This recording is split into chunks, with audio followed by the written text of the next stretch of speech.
हाँ जी, good morning बच्चों। इधर हाँ जी बच्चों, नोट्स मिले तो ऑल्टरनेट मिनिमम टैक्स सबके पास है मोबाइल के अंदर। ऑल्टरनेट मिनिमम टैक्स, इसके अंदर हम लोग जो पढ़ने जा रहे हैं ऑल्टरनेट मिनिमम टैक्स का जो सेक्शन है बच्चों, वो है 115JC। आ जाओ बेटा, आ जाओ बेटा, बातें बिल्कुल भी नहीं, अब इधर ध्यान देंगे। 115JC ये सेक्शन इसका है, 115JC। और इसके बारे में मैंने आपको नोट्स में कुछ दिया है, ये लॉ वाली लैंग्वेज है। 115JC क्या कहता है AMT के बारे में। तो गवर्नमेंट ने हर एक असेसी के लिए ऑल, मैं इसकी अगर एप्लीकेबिलिटी की बात करूं तो एप्लीकेबिलिटी किसके ऊपर है?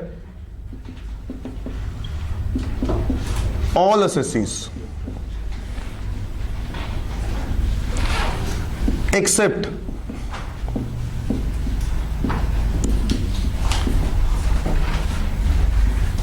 कंपनीज। कंपनी को छोड़ दें तो कंपनीज को छोड़कर बाकी सब जगहों पर हर एक असेसी को क्या देना है आज? AMT। हर एक असेसी में कौन कौन आ गए? Individual, HUF, firm, AOPBOI, local authority और AJP। याद है वो पर्सन की डेफिनेशन, सेक्शन 2 क्लॉज 31, जिसमें पढ़ा था individual, HUF, firm, company, AOPBOI, local authority और AJP, every other artificial judicial person. तो उसके अंदर कंपनी को अगर हम छोड़ दें तो कंपनी के अलावा बाकी सारे एसएससीज के ऊपर ये एप्लीकेबल है। ऐसा क्यों? क्योंकि कंपनी के ऊपर लगता है मैट। क्या लगता है? मैट, मिनिमम ऑल्टरनेट टैक्स, जो कि आप लोग CA फाइनल में पढ़ोगे।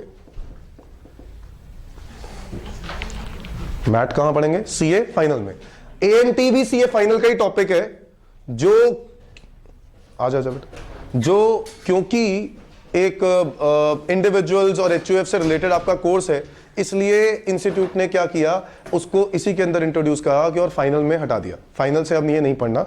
AMT आपको कब पढ़ना है? पहले ही पढ़ लेना है, इंटरमीडिएट में, क्योंकि फाइनल में आप लोगों ने कंपनी से रिलेटेड बातें पढ़नी है। यहां पर क्या पढ़ना है? इंडिविजुअल, HUF, AOPBOI खत्म, ठीक है जी। तो उससे रिलेटेड जो जो टैक्सेस थे वो इन्होंने इंट्रोड्यूस कर दी। हर एसएससी के ऊपर एप्लीकेबिलिटी एक्सेप्ट कंपनीज है। क्या? बहुत ही सिंपल सा कॉन्सेप्ट है, बहुत ध्यान से सुनना। 2-3 बातों पे ध्यान दूंगा, जो मैं पुरानी बातों की, मतलब जो पुराने हम लोग चैप्टर्स पढ़ चुके हैं उससे रिलेटेड कुछ 2 बातें और होंगी। सारे एसएससीज पे एप्लीकेबल है। ये टैक्स का रेट है कितना? ये देखो, टैक्स का रेट है एट द रेट ऑफ 18.5%। मैंने आपको नोट्स भेज दिए हैं, ये लीगल प्रोविजंस हैं। मैं वो वाली बातें आपको वर्बली बता रहा हूं, आप लोग आराम से बैठ के घर पे जाके देख सकते हो, ठीक है जी। 18.5% टैक्स का रेट कितना है बच्चों? 18.5%। हम लोग नॉर्मल टैक्स पढ़ चुके हैं ना? क्या? इंडिविजुअल, HUF, AOPBOI और AJP के लगता है क्या? स्लैब। क्या लगता है बच्चों? स्लैब। और फर्म्स के लिए क्या लगता है? Flat rate. चलो मैं यहां लिखता हूं, इंडिविजुअल, HUF, AOPBOI और AJP, इन चारों के ऊपर स्लैब रेट लगता है। यस और नो? इन सब के ऊपर हम लोग स्लैब रेट लगाते हैं। अगर आपको स्लैब्स याद हो तो क्या थे वो स्लैब? इंडिविजुअल पर 2.5 लाख रुपए तक की इनकम एग्जेम्प्ट होती है, 2.5 से लेके 5 लाख पर 5, 5 से लेके 10 लाख पर 20, अबव 10 लाख पर 30, ठीक है। इंडिविजुअल पे, HUF पे, AOPBOI पे भी और AJP पे सेम स्लैब है। यस और नो? पहला स्लैब जो था वो सारों के ऊपर एप्लीकेबल था, इन चारों पर। इंडिविजुअल में 3 कैटेगरीज होती हैं। एक रेजिडेंट इंडिविजुअल जिनकी उम्र 60 से कम है, एक रेजिडेंट इंडिविजुअल जिनकी उम्र 60 या उससे ज्यादा है बट 80 से कम है, जिनको हम लोग सीनियर सिटीजन बोलते हैं। उनके लिए स्लैब क्या था बच्चों? 3 लाख। और अगर सुपर सीनियर यानी जिनकी उम्र 80 या उससे ज्यादा है, उनके लिए 5 लाख। 5 लाख रुपए तक की इनकम एग्जेम्प्ट है, 5 से लेकर 10 लाख पर 20, अबव 10 लाख पर 30। स्लैब कुछ याद आ रहे हैं? तो ये वो स्लैब्स थे जो हम लोग पढ़ चुके हैं। इसके अलावा फर्म्स के लिए क्या लगता है? Flat rate. याद है फ्लैट रेट कितना है बच्चों? 30%। फर्म के लिए 30%। लोकल अथॉरिटीज के लिए बता दो 30%। बाकी कंपनी के ऊपर तो ये एप्लीकेबल ही नहीं है। कंपनी के ऊपर तो ये एप्लीकेबल ही नहीं है, सिर्फ फर्म और लोकल अथॉरिटीज पे एप्लीकेबल है। और स्लैब, ये सब चीजों, इंडिविजुअल, HUF, AOPBOI, तो इनके ऊपर एप्लीकेबल है। अब ये है क्या? यहां पर तो हम लोग स्लैब रेट पढ़ते हैं, तो ये क्या रेट है? गवर्नमेंट ने कहा कि ये वो टैक्स है जो आपको एटलीस्ट देना ही देना है, तो फिर गवर्नमेंट हमसे ये क्यों ले रही है? दोनों में से कोई एक देना है, ऐसा नहीं कि दोनों के दोनों देने हैं, तभी तो वर्ड यूज किया गया ऑल्टरनेट। ऑल्टरनेट का मतलब क्या है? इसके अलावा आप ये वाला टैक्स, बट आगे देखो वर्ड क्या लिखा है, मिनिमम। इसका मतलब है एटलीस्ट ये टैक्स, कम से कम इतना तो देना ही है।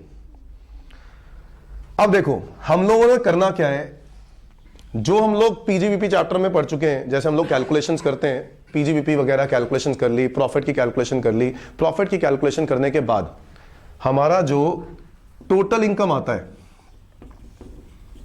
टोटल इनकम आता है, उस टोटल इनकम पर हम लोग लगाते हैं या तो नॉर्मल रेट जो है हमारा, नॉर्मल रेट। नॉर्मल रेट क्या हो सकता है बच्चों? Depending upon this individual HUF, AOP BOI और एजेपी। मेरी टोटल इनकम समझ गए? टोटल इनकम क्या है? Salary, house property, PGBP, capital gain, other sources वगैरह सब मिला के जीटीआई निकाल लिया, deductions 80C to 80U minus कर ली। अब ये सब चीजें माइनस करने के बाद आपने क्या निकाला? Total income. ऐसा ही होता था। इस टोटल इनकम पर क्या लगा दो? Normal rate. ये बात समझ में आती है बच्चों? Total income, normal rate apply कर दिया, कोई दिक्कत? यहां तक कर दिया। हम यहां तक टैक्स निकालते हैं, और अब हम क्या करेंगे, एएमटी वाला रेट लगाएंगे एडजस्टेड टोटल इनकम पर। कौन सा रेट लगाएंगे? एएमटी वाला। एएमटी वाला रेट कितना है? 18.5%, which ever is higher.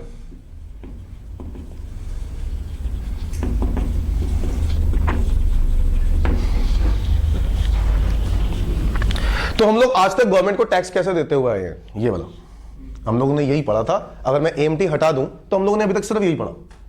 EMT add कर दूं तो एएमटी क्या कहता है? एएमटी कहता है आपको एटलीस्ट मिनिमम टैक्स ये देना है।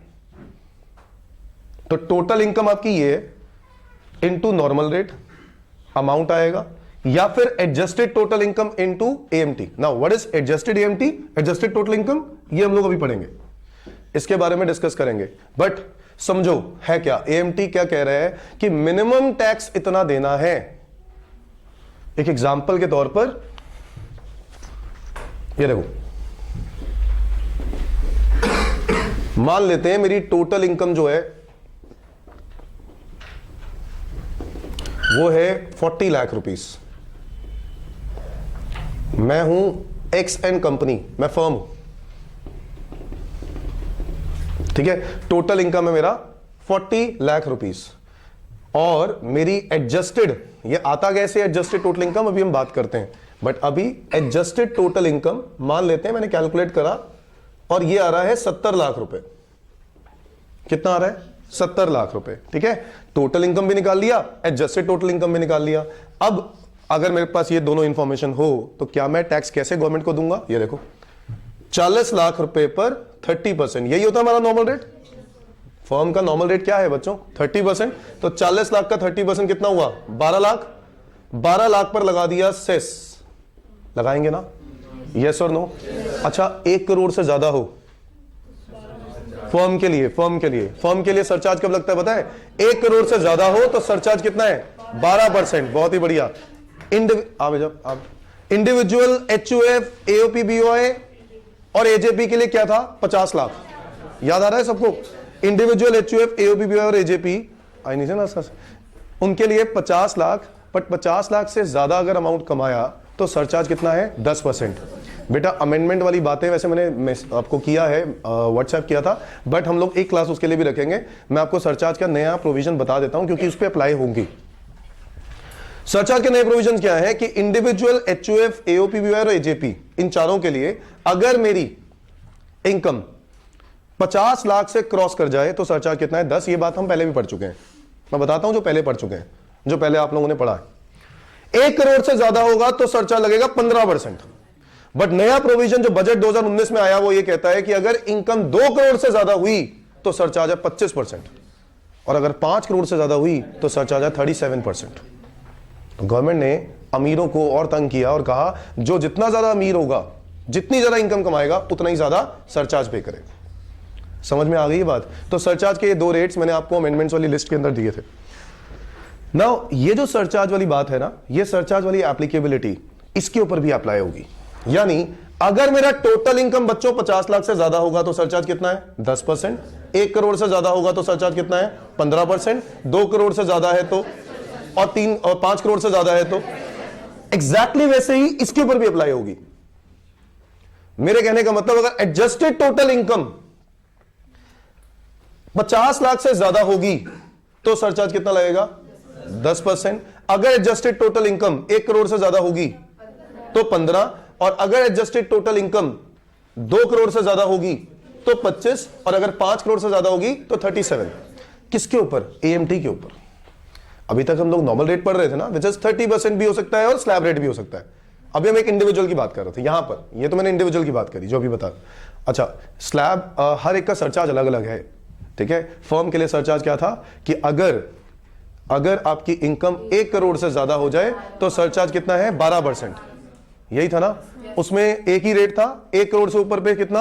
12%। एक ही रेट है और आज भी एक ही है, कोई अमेंडमेंट नहीं है। समझ में आ गया?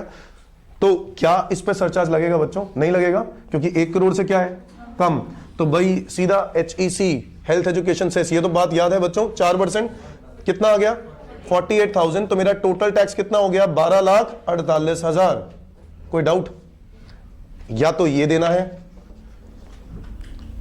इसका मतलब पता है क्या है? जब भी आप कोई क्वेश्चन सॉल्व करोगे उसमें आपको AMT निकाल के देखना है।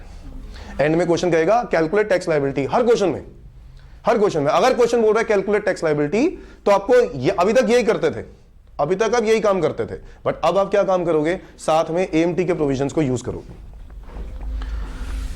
तो 12,48,000 और मैंने बताया एडजस्टेड टोटल इनकम कितना है? 70 लाख। लगा के देखें जरा, 70 लाख का 18.5% कितना आ गया? कैलकुलेट करना बेटा।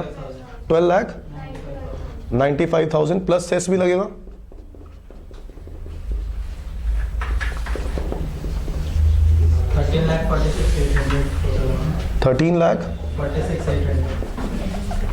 मैंने बोला विच एवर इज हायर। क्या बोला?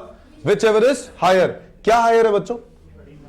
13,46,800। ये मुझे टैक्स गवर्नमेंट को देना है। इसको बोलते हैं AMT। This amount is to be paid.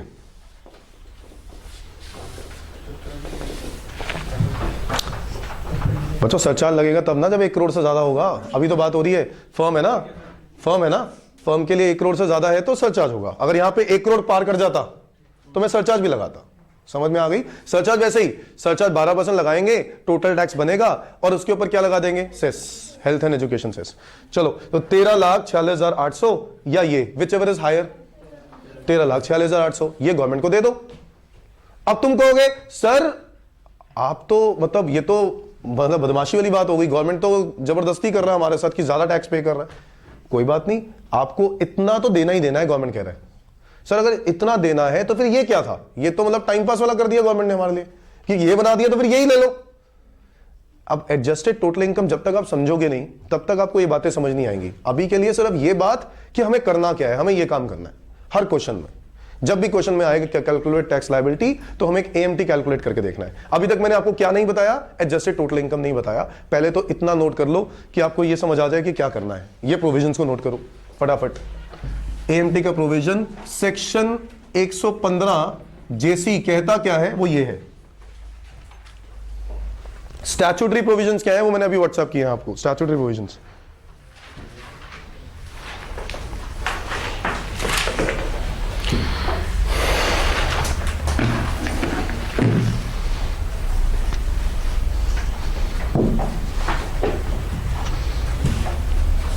Course पहले से ही ज़्यादा था, इंस्टीट्यूट ने कहा कि भाई और बढ़ा देते हैं, थोड़ा सा मज़ा नहीं आ रहा, ठीक है, और बढ़ा दिया एक टॉपिक।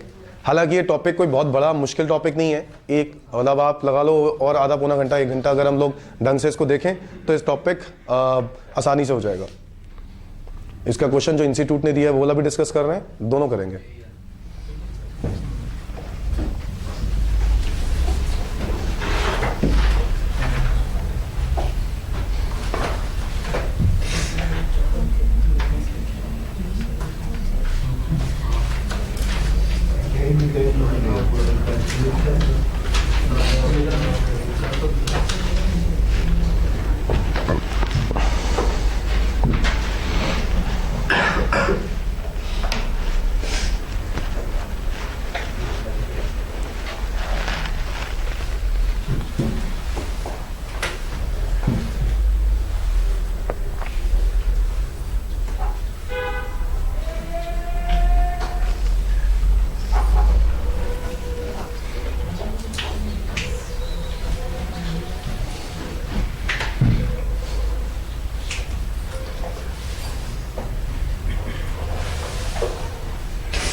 कर लिया नोट? एक सेकंड।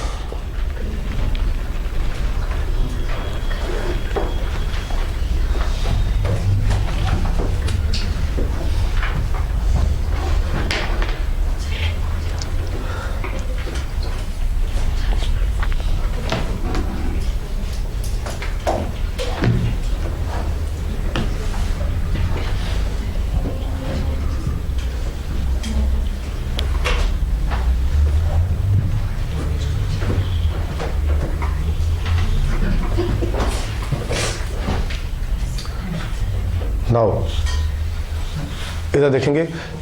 नाउ मेन मकसद क्या है, यहां तक तो हम लोगों ने समझ लिया टोटल इनकम कैसे कैलकुलेट करते हैं, नॉर्मल रेट क्या होता है वो सब पता है, ठीक है। अच्छा, normal rate that depends upon कि वो एंटिटी क्या है, इंडिविजुअल एचयूएफ है, फर्म है, एओपीपीवाई है, कंपनी की बात नहीं करेंगे, कंपनी के लिए है ही नहीं, ठीक है। इंडिविजुअल एचयूएफ, फर्म, एओपीपीवाई क्या है, ठीक है, क्योंकि अगर फर्म के लिए बात करें तो फ्लैट रेट लगता है, इंडिविजुअल एचयूएफ वगैरह के लिए स्लैब रेट लगता है, ठीक है। और फिर इसके बाद कंपेयर कर रहे हैं एडजस्टेड टोटल इनकम के साथ, एडजस्टेड टोटल इनकम का एएमटी, ठीक है बच्चों। तो एडजस्टेड टोटल इनकम क्या है वो हमारे लिए इंपॉर्टेंट है। Now what is adjusted total income, यहां तक कैलकुलेट कर लेंगे नॉर्मल प्रोसेस में जैसे हम लोग करते हैं, बट ये जो प्रोसेस है ये क्या है। So write down computation of adjusted total income, computation of adjusted total income.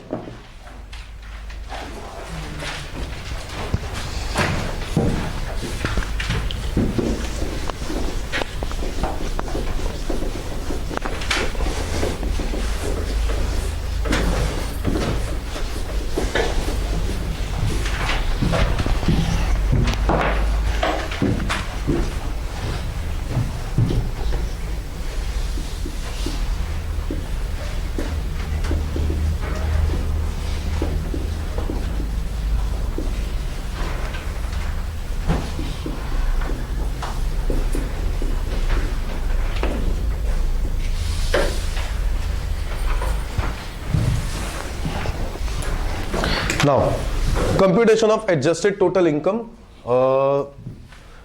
Adjusted total income के अंदर हमें क्या क्या एडजस्ट करना है, देखो हम लोगों ने वैसे ही स्टार्ट करना है जहां से टोटल इनकम स्टार्ट करते हैं। टोटल इनकम मतलब वही जैसे हम लोग सैलरी हाउस प्रॉपर्टी के टोटल कैलकुलेट करने के बाद जीटीआई निकालते हैं, जीटीआई के बाद deductions eighty C to eighty U minus करते हैं, फिर आएगा क्या टोटल इनकम। हम लोग वो टोटल इनकम से पकड़ेंगे, ये रहा टोटल इनकम। वो यार जैसे हम लोग पीजीबीपी में इनकम कैलकुलेट करते हैं तो क्या करते हैं, नेट प्रॉफिट उठाते हैं ना एज पर पी&एल वाला, उसके बाद एडजस्टमेंट्स करते हैं। हम लोग यहां पर क्या कर रहे हैं, टोटल इनकम उठाएंगे, कौन सी वाली, जो कैलकुलेट कर चुके हैं, ये वाला, ये तो कैलकुलेट कर चुके होंगे, ये वाला कैलकुलेट कर लिया, इसके अंदर अब कुछ एडजस्टमेंट्स करनी है। क्या एडजस्टमेंट्स करनी है, पहला गवर्नमेंट कहता है कि अगर चैप्टर 6A की कुछ चैप्टर 6A यानी डिडक्शंस 80C टू 80U, वो आपने डिडक्शंस ले ली होंगी टोटल इनकम में से, बताओ यस और नो, ले ली होंगी। बट उसमें से कुछ ऐसे प्रोविजंस, हालांकि वो प्रोविजंस हम लोगों ने सारे नहीं पढ़े बिकॉज वो सब प्रोविजंस आपके सीए फाइनल लेवल पर हैं, मैं आप फिर भी लिख रहा हूं, बट हालांकि वो हमारे लिए एप्लीकेबिलिटी नहीं बनते हैं बिकॉज वो चीजें आपके सीए फाइनल लेवल पे आप लोग पढ़ोगे। 80C टू 80U में कुछ ऐसी चीजें, और ये देखो सेक्शन, सारे सेक्शन थोड़ी ना 80C टू 80U में जो हमने पढ़े हैं, उसमें कुछ ऐसे सेक्शन है जो सीए फाइनल में लेवल में, जैसे 80I सीरीज अगर आपको याद हो, IA, IAB, IB, IC, मैंने आपको उस वक्त भी बताया था, ये सब सीए फाइनल लेवल पे पढ़नी है, इंटर में नहीं पढ़नी, ठीक है। इसी तरीके से कुछ 80H, एक 80H करके सेक्शन है और 80H की एक सीरीज है, वो सीरीज भी आपको कब पढ़नी है, बाद में। उसको हम लोग हेडिंग C बोलते हैं, क्या बोलते हैं, हेडिंग C। ये देखो, तो कहता है अगर आपने कोई डिडक्शन ले ली है, डिडक्शंस हेडिंग C वाली under chapter 6A।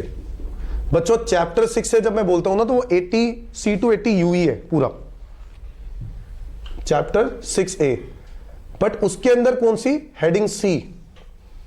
Heading C में क्या क्या आता है, सेक्शन 80H टू 80RRB, ये सेक्शंस आते हैं। मैंने आपको बताया ना 80H हम लोगों ने नहीं पढ़ा बिकॉज 80H हमारे कोर्स में नहीं था, ठीक है। आप लोग चाहे स्टडी मटेरियल से उठाओ, 80H हमारे कोर्स में नहीं था। 80H की और भी सीरीज हैं वो हमारे कोर्स में नहीं थी, वो सब चीजें कब पढ़नी है, सीए फाइनल लेवल पर। इसीलिए ये वाला पार्ट को अगर मैं छोड़ भी दूं, ठीक है, सिर्फ कानून के पॉइंट ऑफ व्यू से समझ लें बस, ठीक है, तो ये हमारे एग्जामिनेशन के लिए इंपॉर्टेंट नहीं है कि ये चीज वो डालेंगे बिकॉज 80H तो हम लोगों ने पढ़ा ही नहीं, तो इंस्टीट्यूट को ध्यान रखना चाहिए था कि भाई ATH भी इंट्रोड्यूस करो आप। यानी हो सकता है कि तुम्हारे एग्जाम के बाद ATH भी इंस्टीट्यूट डाल दे, क्योंकि बच्चों को यह भी बताना है कि AMT के लिए यह भी चीज जरूरी है। तो वो उन्होंने अभी के लिए तो चलो मई 20 तक तो अभी कोई ऐसी इंफॉर्मेशन नहीं है। चलो ATH से लेकर AT RRB की जो डिडक्शंस हैं, कह रहा है अगर आप ले चुके, RRB याद है पेटेंट्स वाला, QQB RRB कुछ याद आ रहा है? ऐसे कुछ प्रोविजंस थे जो प्रोविजंस की आप अगर डिडक्शन ले चुके हो तो हम लोगों ने क्या करनी है, ऐड। इसके अलावा आप क्या डिडक्शन ले चुके होगे, ये देखो सेक्शन 10AA याद है बच्चों सबको? अच्छा, सेक्शन 10AA से बहुत इंपॉर्टेंट हम लोग पढ़ने जा रहे हैं। सेक्शन 10AA क्या था? SEZ वाला, जहां पे हम लोगों ने पढ़ा था कि अगर आप SEZ यूनिट हो तो प्रॉफिट का जो एक्सपोर्ट से रिलेटेड प्रॉफिट है, किससे रिलेटेड? एक्सपोर्ट से रिलेटेड। फॉर्मूला क्या होता है? Profit multiply by export turnover divided by total turnover. याद आ रहा है बच्चों? अच्छा, उसमें पढ़ा था पहले 5 साल 100% प्रॉफिट एग्जेम्प्ट है, उसके अगले 5 साल 50%, और उसके अगले 5 साल फिर 50% अगर विद कंडीशंस। वो था कि स्पेशल इन्वेस्टमेंट री इन्वेस्टमेंट अलाउंस रिजर्व के अंदर पैसे अगर डाल दो तो 15 साल तक का बेनिफिट है। पहले 5 साल 100, अगले 5 साल 50, उसके अगले 5 साल भी 50, बट विद कंडीशन। वो लास्ट बिजनेस कब तक खुला होना चाहिए? असेसमेंट 2021 तक। नाउ यहां पे इंपॉर्टेंट क्या है, सेक्शन 10AA की आपने बेटा डिडक्शन ले ली होगी, बताओ यस और नो? टोटल इनकम जब हम कैलकुलेट कर रहे होंगे, तो उसका बेनिफिट ले लिया होगा। आप सब ने पढ़ा है 10AA, याद आ रहा है? पक्की बात है। कोई एक बच्चा जो मिस कर चुका है वो ठीक है, और कोई नहीं? सेक्शन 10AA से रिलेटेड होगा थोड़ा सा, ठीक है, ध्यान रखना। तो सेक्शन 10AA हम लोग कैसे निकालते हैं मैं आपको याद करा दूं। प्रॉफिट किसका? उस SEZ वाले यूनिट का, SEZ वाले यूनिट का बेटा, क्योंकि SEZ वाले यूनिट का प्रॉफिट गवर्नमेंट एग्जेम्प्ट करता है किसके पोर्शन में? एक्सपोर्ट टर्नओवर के प्रोपोर्शन में। याद है? Export turnover divided by total turnover. तो गवर्नमेंट कहता है जो भी SEZ एक्सपोर्ट कर रहे हैं उसके प्रोपोर्शन में जो भी प्रॉफिट आता है वो हम एग्जेम्प्ट कर देंगे। पहले 5 साल 100%, अगले 5 साल 50%, उसके अगले 5 साल भी 50%, यानी टोटल 15 साल। सेक्शन 10AA, ठीक है जी। तो क्या कह रहा है सेक्शन 10AA की इतना बड़ा बेनिफिट जो दिया गया है वो हम क्या कर देंगे वापस? Add back. क्या कर देंगे? Add back. भाई साहब फिर दिया क्यों था? ठीक है, बट कोई बात नहीं, रेट भी तो कम है ना, 18.5%, चलो मान लेते हैं गवर्नमेंट की। इसके अलावा गवर्नमेंट जो सेक्शन 35AD में बेनिफिट देता है, याद आ रहा है? 35AD स्पेसिफाइड बिजनेस, याद है? वो 14-15 बिजनेसेस पढ़े थे हम लोगों ने। हाँ चलो बता दो कौन कौन से बिजनेस थे। 1-4 ऐसे नहीं 1-4-2007, 9, 10, 11, 12, 14, 17। 7 में क्या था? Natural gas. उसके बाद 1-4-2009 में 3 बिजनेस पड़े थे। हाँ, warehousing for agriculture, cold chain facility, याद आ रहा है? और क्रूड पेट्रोलियम वगैरह, जो उसका पाइपलाइन नेटवर्क, याद आया? 1-4-2010 था। हाँ, 2 स्टार होटल और hospitals with at least 100 beds for patients, याद आया? और रीडेवलपमेंट स्कीम, बहुत ही बढ़िया। फिर 1-4-2011 में पड़ा था अफोर्डेबल हाउसिंग स्कीम और फर्टिलाइजर्स। फिर इसके बाद 1-4-2012 inland container depot, bee keeping, और बहुत ही बढ़िया। तो याद है, कुछ अच्छी बात लग रही है। 1-4-2014 और ये तो स्लरी पाइपलाइन था, सेमीकंडक्टर था। और फिर इसके बाद पड़ा था 1-4-2017 वेयर हाउसिंग ऑफ, नहीं 1-4-2017 था इंफ्रास्ट्रक्चर, न्यू इंफ्रास्ट्रक्चर। तो हम लोगों ने इतने सारे जो बिजनेसेस पढ़े थे, ये बिजनेसेस अगर आपको याद है तो ये 14 बिजनेसेस 15 बिजनेस में क्या पढ़ा था? कहा था कि 100% कैपिटल एक्सपेंडिचर की क्या मिल जाएगी? डिडक्शन। याद है? बिजनेस क्या होना चाहिए? नया। किसकी डिडक्शन नहीं मिलेगी? लैंड की नहीं मिलेगी और गुडविल की नहीं मिलेगी। लैंड की नहीं मिलेगी और गुडविल की, क्योंकि बिजनेस नया होना चाहिए तो गुडविल की नहीं मिलेगी। अगर गुडविल खरीद के अगर आपने कोई बिजनेस स्टार्ट किया तो लैंड की और गुडविल की नहीं मिलेगी। याद आ रहा है? बिल्कुल ठीक बात। गवर्नमेंट कहता है 35AD की अगर आप डिडक्शन ले चुके हो तो प्रॉफिट को आपने क्या कर दिया होगा? कम। हम क्या कर देंगे वापस? Add back. गवर्नमेंट क्या कह रहा है? गवर्नमेंट कह रहा है जो हम लोगों ने पता नहीं किस विचार में प्रोविजन बनाए थे और आपको बहुत ज्यादा बेनिफिट दे दिया था, हम इस प्रॉफिट के अंदर वापस क्या कर देंगे, एड बैक। ठीक है, जो हम लोग बैठे हुए थे, पता नहीं ड्रिंक घुट मारा हुआ था, जो भी था, और सोच लिया कि नहीं यार दे दो यार, बेनिफिट दे दो, 100% कैपिटल एक्सपेंडिचर की क्या दे देंगे, डिडक्शन। बात सोच ली। अब सोचने के बाद अब वो सोच रहे हैं कि यार कुछ ज्यादा नुकसान तो नहीं हो गया।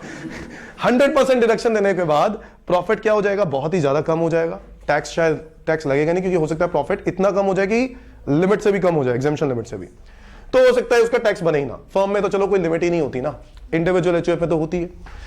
सेक्शन 35 एडी की अगर डिडक्शन आप ले चुके हो तो हम लोग क्या कर देंगे, एड बैक।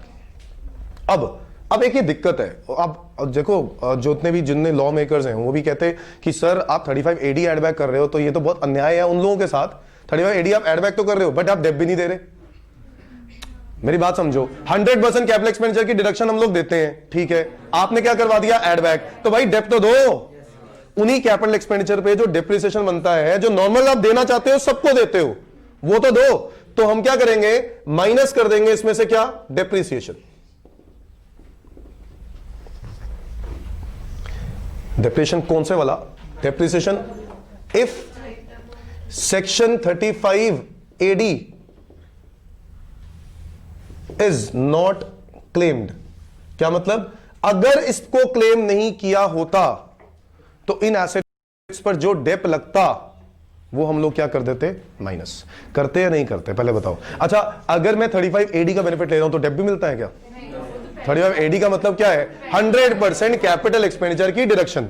आप ऑलरेडी अगर 100% कैपिटल एक्सपेंडिचर की डिडक्शन ले रहे हो तो क्या आपको डेप भी दे दें, दोनों दे दें, मजे करो जिंदगी में। नहीं, 100% दे दें, कोई बात नहीं, 10-20% जो भी डेप्रिसिएशन बनता है वो भी लो यार, एंजॉय करना चाहिए जिंदगी में। नहीं तो 35 एडी का बेनिफिट दिया तो हम लोगों ने क्या कर दिया, एड बैक कर दिया, बहुत ही बढ़िया।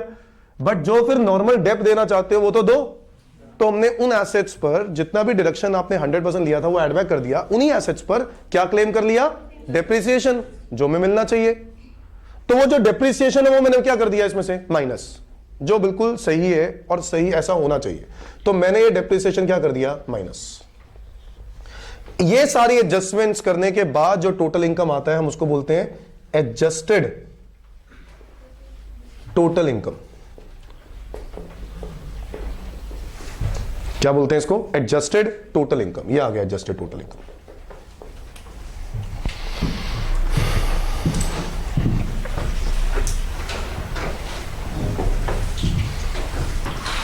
जो कि ये वाला पार्ट है, अगर आप इसको भी नहीं भी पढ़ो तो कोई दिक्कत नहीं है, बिकॉज ये सीए फाइनल में डिस्कस किया जाएगा बच्चों से, डिडक्शंस वाला पार्ट 80H वाला, क्योंकि वो सीरीज हम लोगों ने पढ़ी नहीं। तो मेजरली 2 डिडक्शंस पढ़नी है, ये वाली जो हम लोग पढ़ चुके हैं। सेक्शन 10AA जो हम लोग पढ़ते हैं कि प्रॉफिट, एक्सपोर्ट से रिलेटेड जो प्रॉफिट होता है वो एग्जेम्प्ट कर देते हैं, हम एग्जेम्प्ट कर चुके होंगे तो प्रॉफिट कम कर दिया होगा, हम वापस क्या कर देंगे, एड बैक। अच्छा, 35 AD की डिडक्शन हम लोग ले चुके होंगे, अगर ले चुके हैं तभी एड बैक करेंगे ना बेटा, अगर नहीं लिया बेफालतू में ऐड करते जाओगे, नहीं ना, ले लिया है तो हम लोग क्या कर देंगे, एड बैक। एड बैक करने पर प्रॉफिट बढ़ जाएगा, बट उस पर जो डेप मिलना चाहिए वो क्लेम कर लेंगे, डेप्रिसिएशन माइनस कर देंगे। हाँ, सर हम ये इसमें क्यों यूज करेंगे, किस पे? इसमें भी निकाल लेंगे सर, किस पे, 88 जिसकी टोटल इनकम तो इसमें निकालनी पड़ेगी ना, किस पे? हमें क्वेश्चन आया था। बिल्कुल, हाँ निकालनी पड़ेगी। आप सर आप कह रहे हैं याद नहीं करना, तो याद नहीं बेटा, मैंने ये वाला पार्ट बोला, ये वाला, अब लिख, क्योंकि नहीं लिखना तो है ही है, लिखो ना, अभी लिखो तो सही। कानूनी में तो, कानून की बात करें तो कानून में क्या लिखा है वो मैंने आपको लिख कर दिया, वो मैंने सारे एग्जैक्ट प्रोविजन लिख के दे दिया, जो किसी इंस्टीट्यूट ने नहीं निकाला, वो कानून में निकला। इनकम टैक्स एक्ट में जो है, वो इनकम टैक्स एक्ट वाले मैंने प्रोविजन लिख के दे दिया, 115 JC वाले। आप चेक करोगे तो 115 JC वाले जो प्रोविजन है वो मैंने एग्जैक्टली वही वर्ड्स लिखे, ठीक है, जो वहां पे लिखा हुआ है कानून में, ताकि सब एक एक चीज पता हो कि क्या होती है। ये वाला पार्ट जो है ना, इसके डिडक्शंस कुछ ऐसे हैं जो आप लोग सी फाइनल लेवल पे पढ़ोगे, मैं ये कह रहा हूं, ठीक है। तो इसीलिए वो इंस्टीट्यूट ऐसा कोई क्वेश्चन नहीं पूछ सकते इसमें 80H डाल दे, क्योंकि इंस्टीट्यूट को ये बात का ध्यान देना चाहिए कि आप लोगों ने 80H अपने कोर्स में भी नहीं डाला हुआ, या तो वो डालो, और वो पक्की बात है वो भी आ जाएगा अगर AMT है तो, ठीक है। पहले AMT नहीं था तो टेंशन ही नहीं थी, अब AMT आ गया तो उनको वो भी डालना होगा, कोर्स और बढ़ जाएगा, ठीक है जी। तो भगवान करे जितनी जल्दी घसीट सकते हैं कदम कदम फटाफट कर दें, बिकॉज आगे कोर्स और बढ़ने की शंका ही लग रही है, कम होने की शंका नहीं लग रही, बढ़िएगा ही, कोर्स बढ़ाते जाओ। टैक्स पहले से ही इतना ज्यादा था और बढ़ा देंगे थोड़ा सा, बट 80H वाली सीरीज बढ़ सकती है आगे। चलो यहां तक समझ में आ गया? 10AA एड बैक कर दिया, 35AD एड बैक कर दिया, डेप्रिसिएशन माइनस क्यों किया, समझ में आया? पक्की बात है? हाँ बेटा, इसमें बैकवर्ड रीजन में जो एक्स्ट्रा डेप्रिसिएशन देते हैं वो आएगा इसमें माइनस करने के। सारा जो नॉर्मल डेप्रिसिएशन लेते हैं ना बेटा, जैसे लेते हैं नॉर्मल एडिशनल, इसने भाई ने बोला बिल्कुल सही बात बोली कि सर जो एडिशनल बैकवर्ड एरियाज में लेते हैं वो आएगा। मैंने बोला जो नॉर्मल तरीके से डेप्रिसिएशन लेते हैं ना हम लोग, जैसे लेते हैं, अगर 35AD ना होता तो वैसे ही करते। समझ में आ गई? नॉर्मल भी लेते, एडिशनल भी लेते, अगर बैकवर्ड एरियाज में खोला है तो। वही आंध्र प्रदेश, वेस्ट बंगाल, तेलंगाना और बिहार, ठीक है बेटा? तो उन 4 एरियाज में अगर कहीं खोला हो तो उसके ऊपर जो आप एडिशनल डेप्रिसिएशन की बात कर रहे हैं वो एडिशनल डेप्रिसिएशन वैसे ही लेंगे, ठीक है बेटा? हाँ बेटा, गवर्नमेंट कह रहा है इतना टैक्स हमें कम से कम चाहिए। पहले उन्होंने देखा कि हमें अपनी कलेक्शंस को बढ़ाएं कैसे, कलेक्शंस को कैसे इंक्रीज करें। तो उन्होंने देखा कि यार लोग क्या कर रहे हैं, टैक्स की प्लानिंग करते हैं, टैक्स के बेनिफिट्स क्लेम करते हैं। कैसे? 10AA का बेनिफिट ले लेते हैं, 35AD का बेनिफिट ले लेते हैं, जिसकी वजह से प्रॉफिट क्या हो जाता है, कम, और बहुत सारे बिजनेसेस टैक्स ही नहीं पे करते। तो गवर्नमेंट ने बोला कि भाई कोई बात नहीं, फिर भी आपको इतना पे करना है। अब कितना पे करना है ये सब वापस एड बैक करवा दिया, और इतना तो पे करना ही है, इसके ऊपर AMT पे करना ही है। अब तुम कहोगे सर ये तो हमारे साथ नाइंसाफी हो रही है। बिल्कुल हो रही है। तो गवर्नमेंट ने AMT का क्रेडिट का सिस्टम भी निकाला है। Now what is credit? Credit का मतलब है, ध्यान से सुनना बेटा, पढ़ेंगे हम सेक्शन 115JD के अंदर क्रेडिट के बारे में लिखा है। नाउ क्रेडिट है क्या? अगर टैक्स ज्यादा दे दिया AMT की वजह से, ऑब्वियसली ज्यादा बनेगा। बताओ यस और नो? ज्यादा ही बनेगा। क्यों ज्यादा बनेगा?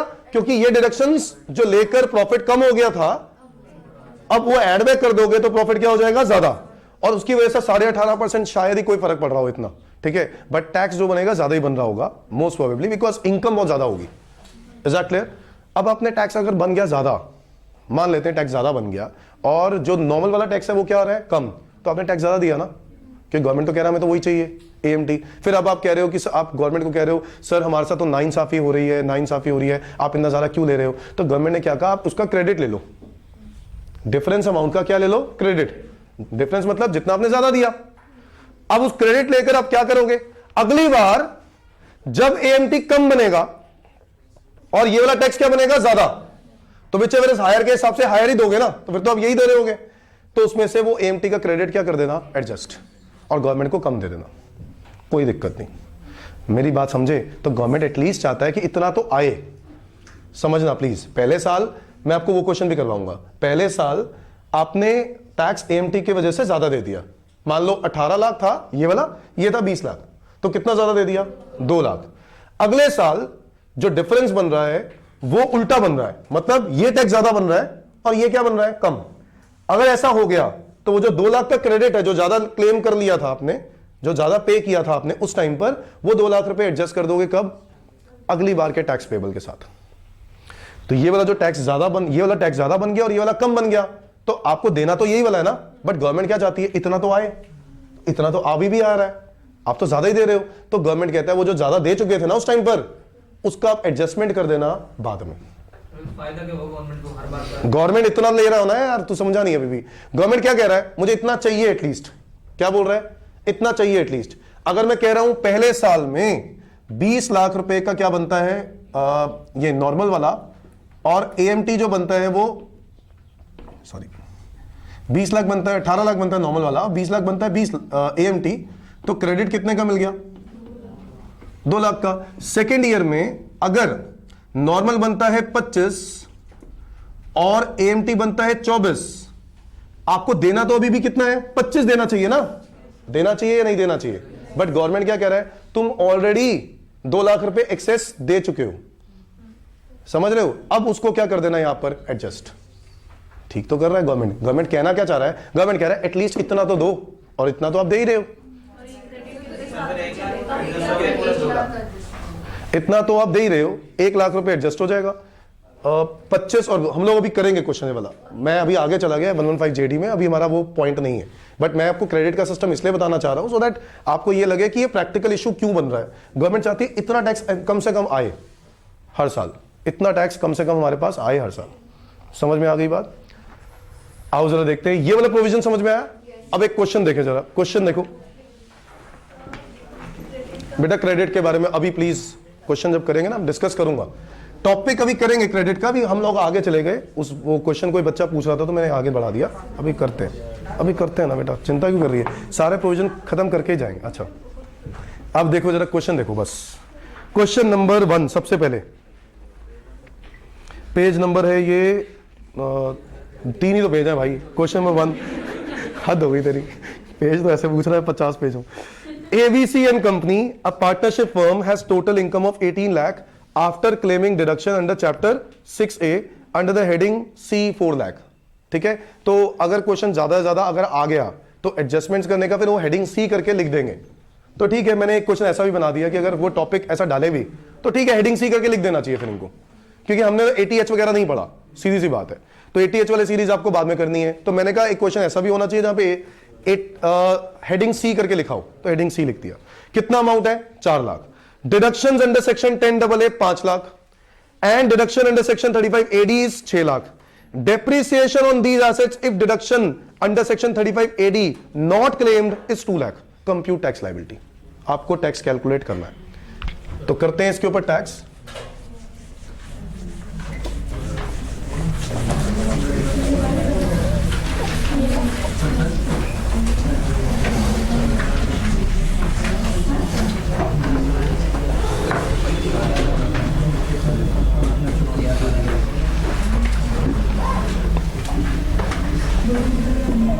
Computation of tax liability.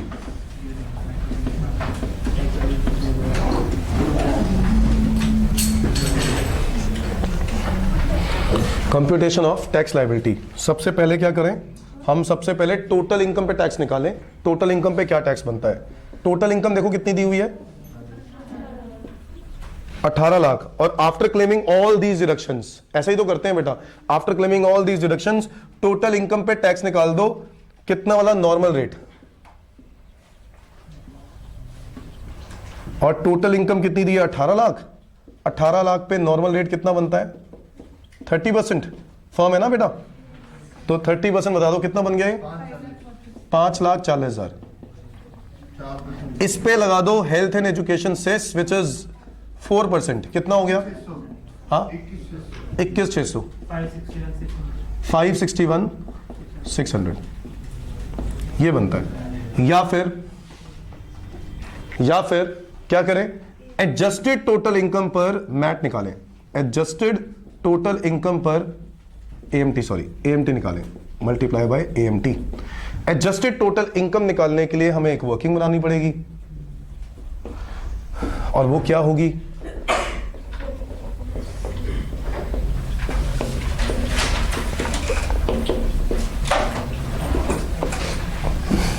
जो टोटल इनकम दी हुई है उसी से स्टार्ट करना है हमने अपना क्वेश्चन वर्किंग का टॉपिक।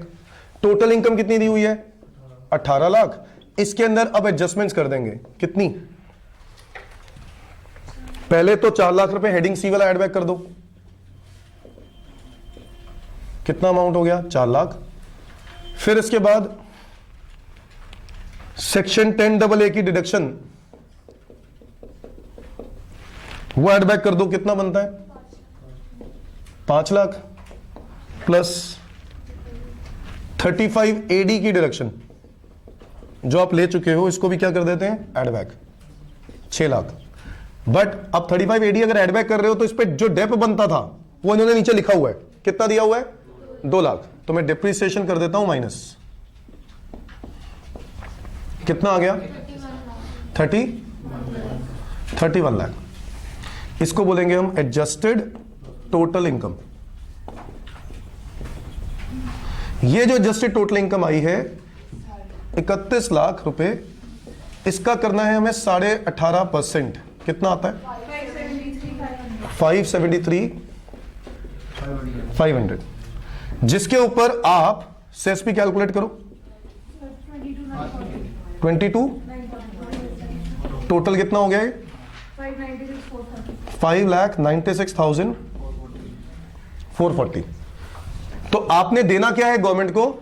या तो टोटल इनकम पे नॉर्मल टैक्स विच इज 561,600, या फिर AMT 596,440, whichever is higher. तो whichever is higher higher of above two amount is rupees 5,96,440 rupees. तो आप ये वाला अमाउंट गवर्नमेंट को दोगे। तो टैक्स पेबल क्या है बच्चों? टैक्स पेबल क्या है? आपने गवर्नमेंट को देना क्या है? आपने गवर्नमेंट को ये वाला अमाउंट देना है। अब अगर क्वेश्चन पूछे कि टैक्स क्रेडिट बताओ कितना बनता है, तो वो टैक्स क्रेडिट मैं कैसे फाइंड आउट कर सकता हूं? 5,96,440 माइनस 561,600 34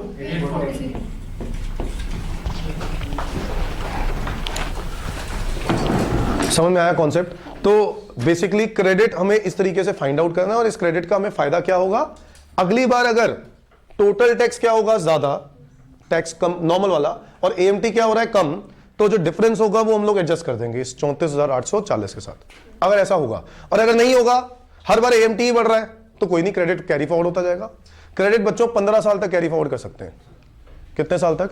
15 साल। ठीक है, ये बातें कानून में लिखी हुई मिलेंगी आपको। ठीक है,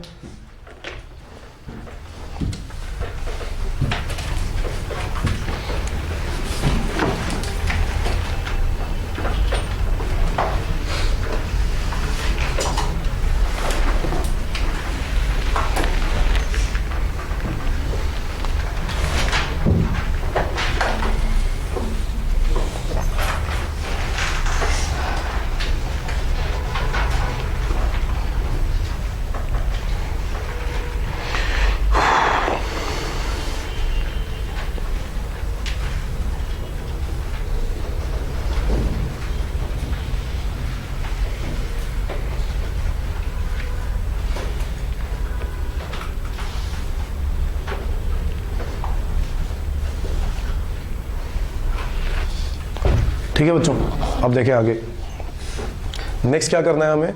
अगला क्वेश्चन देखो जरा, क्वेश्चन नंबर 2।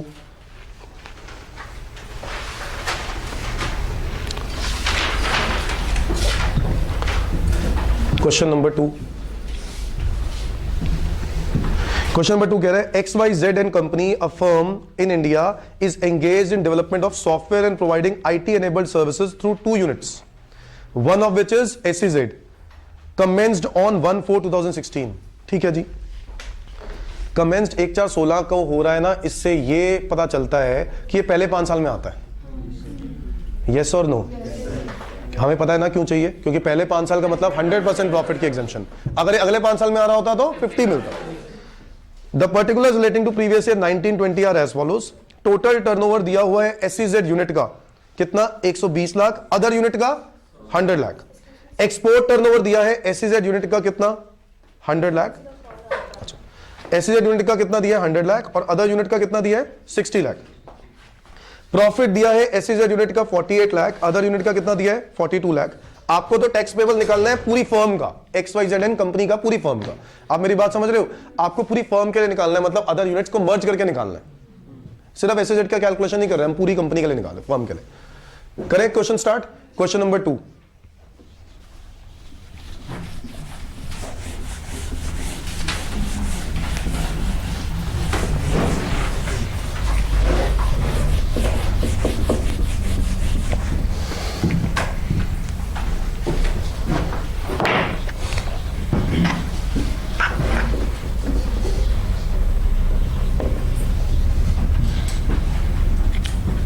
Question number 2। तो क्वेश्चन नंबर 2 में हमें सबसे पहले टोटल इनकम निकालनी है। पहले तो टोटल इनकम निकालने वाला काम करना है हमें। और टोटल इनकम निकालने के लिए हमें 2 यूनिट्स दी हुई हैं, एक SEZ यूनिट्स और एक अदर यूनिट। तो पहले बात करते हैं SEZ यूनिट की।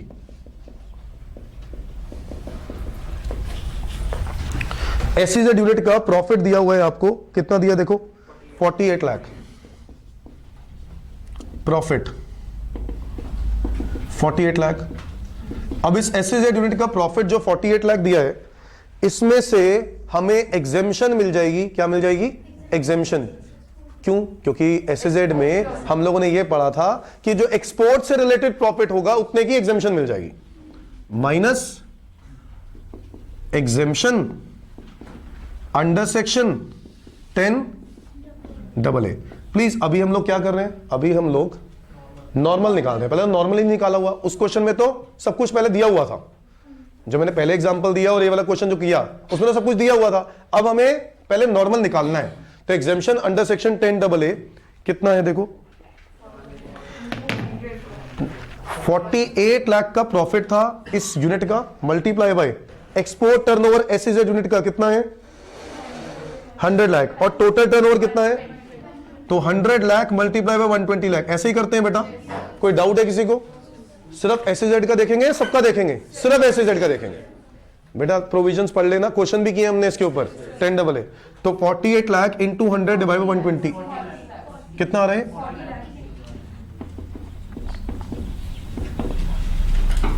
40 लाख रुपए की क्या बन रही है, एग्जेम्पशन बन रही है बेटा। कोई डाउट किसी को? 40 लाख की एग्जेम्पशन बनने के बाद जो प्रॉफिट आ रहा है वो आ रहा है 8 लाख। यानी ये वो प्रॉफिट है एसईजेड यूनिट का जिस पे मुझे क्या देना है, टैक्स। एसईजेड यूनिट का ये प्रॉफिट है जिस पे मुझे टैक्स देना है।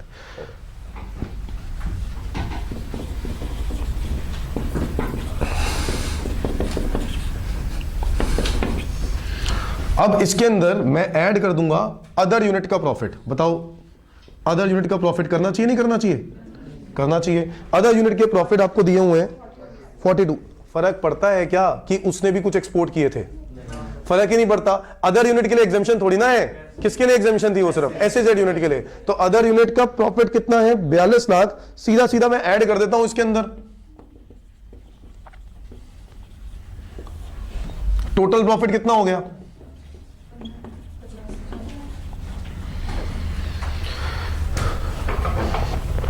एसईजेड यूनिट का प्रॉफिट था 8 लाख रुपए आया, अदर यूनिट का प्रॉफिट आया 42 लाख। मुझे अदर यूनिट में कोई एग्जेम्पशन नहीं मिलती, जो दिया हुआ है वैसे ही एज इट इज मैं प्रॉफिट को कैलकुलेट करूंगा, टोटल में ऐड कर दूंगा। तो मेरी टोटल इनकम कितनी हो गई, इसी को बोल देंगे टोटल इनकम। कितनी हो गई टोटल इनकम? 50 लाख रुपए। कोई डाउट? अब हमें क्या करना है, नेक्स्ट स्टेप क्या करना है, अब इस टोटल इनकम पे टैक्स निकालना है। ये देखो, तो टैक्स कैसे निकालें, वही टोटल इनकम है 50 लाख। और बच्चों ये फर्म है, ये भी फर्म है, तो फर्म का कितना लगता है 30%। कितना हो गया 15 लाख रुपए के ऊपर HEC हेल्थ एंड एजुकेशन से एट द रेट ऑफ 4%। कितना हो गया टोटल, कितना हो गया 15,60,000। कोई डाउट? ये हमारा टैक्स बन गया है ना। बट अब हमें क्या करना है, एडजस्टेड टोटल इनकम वाला भी कैलकुलेट करेंगे। बताओ यस और नो। और एडजस्टेड टोटल इनकम, अब एडजस्टेड टोटल इनकम की वर्किंग करनी पड़ेगी, तो मैं यहां पे बना रहा हूं adjusted total income.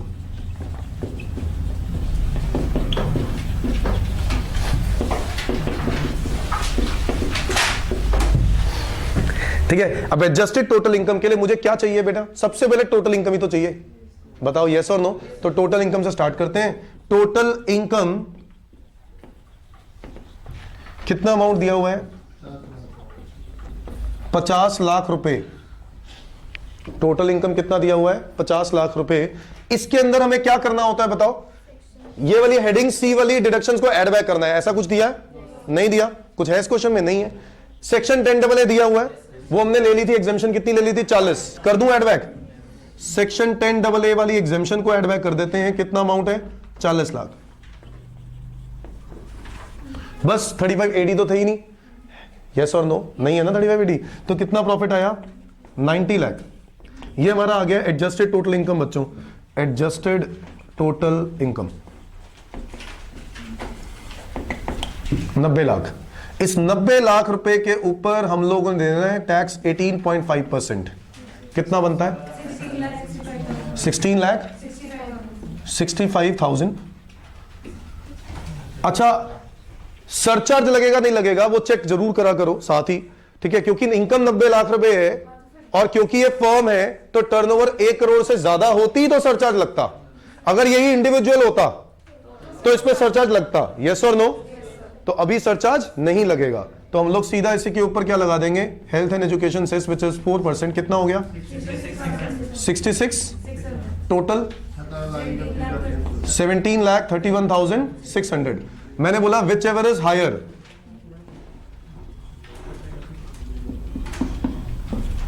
Higher of the above two, that is कितना अमाउंट है 17,31,600। ये वो अमाउंट है बच्चों जो हमने टैक्स गवर्नमेंट को देना है। Is that clear? हम लोग ज्यादा अमाउंट देंगे कोई बात नहीं, गवर्नमेंट कह रहा है एएमटी इतना तो देना ही देना है, इतना तो देना ही देना है, इससे कम हम लोग बर्दाश्त ही नहीं कर सकते। समझ में आ गई बात? सो इतना देना है। अब अगर गवर्नमेंट कहे कि आपको कितने का क्रेडिट मिल रहा है वो चेक करना हो तो क्या करें? टैक्स क्रेडिट 17,31,600 आप दे चुके हो, जिसमें से देना कितना चाहिए था? 15,60 देना चाहिए था आपको नॉर्मल तरीकों से, बट आपने तो ज्यादा दे दिया, तो बाकी का क्या मिल जाएगा क्रेडिट? कितना आया credit? 1,71,600।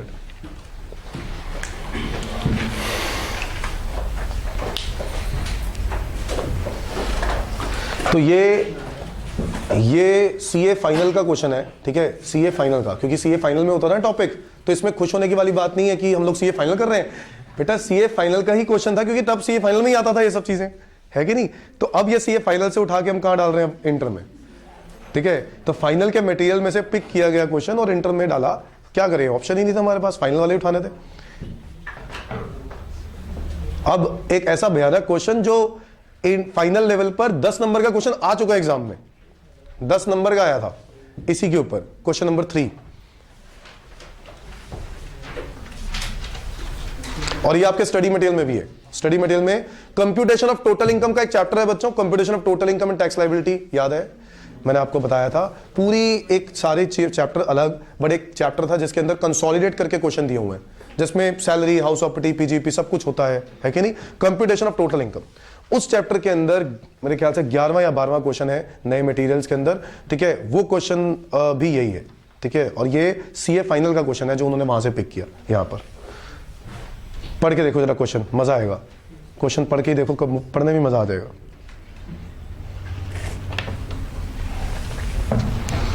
So Mr. X, an individual, set up a unit in SEZ in a financial year 15-16 for production of washing machines.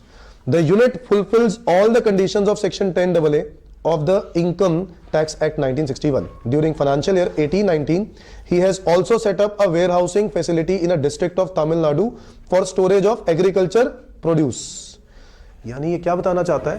35 AD बताना चाहता है। वेयरहाउसिंग खोल दिया ना बिजनेस, ठीक है जी। आगे देखो, it fulfils all the conditions of section 35 AD. Capital expenditure in respect of warehouse amounted to 75 lakh, 75 lakh रुपए का कैपिटल खर्चा किया गया था इसके वेयरहाउस पर, जिसमें 10 लाख रुपए का क्या था? लैंड। तो बेटा लैंड की तो डिडक्शन ले ही नहीं सकते।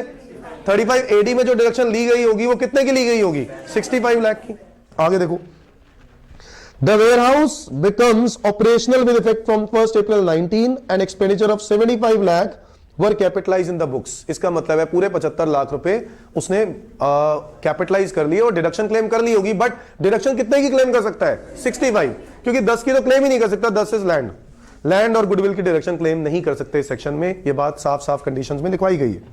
आगे देखो, relevant details for the financial year 19-20 are as follows. Profit of the unit located in SEZ, कितना है प्रॉफिट एसईजेड यूनिट में? 40 lakh. Export sales 80 lakh. Domestic sales 20 lakh. हमें डोमेस्टिक से कंफ्यूज नहीं होना, हमें टोटल चाहिए। हमें एक्सपोर्ट चाहिए होता है और टोटल चाहिए होता है। अब डोमेस्टिक, गलती से भी डोमेस्टिक देखकर ये मत सोचना कि इसका क्या करें। डोमेस्टिक और एक्सपोर्ट दोनों सेल दी हुई है एसईजेड यूनिट की, आपको टोटल चाहिए। कितनी होगी total? 1 crore. Profit from operation of warehousing facility 1 crore 5 lakh, जो कि है before considering deduction under section 35 AD, deduction से पहले। Compute tax including AMT under section 115 JC payable by Mr X for the assessment year 2021। करें इस क्वेश्चन को, करते हैं स्टार्ट। Question number 3।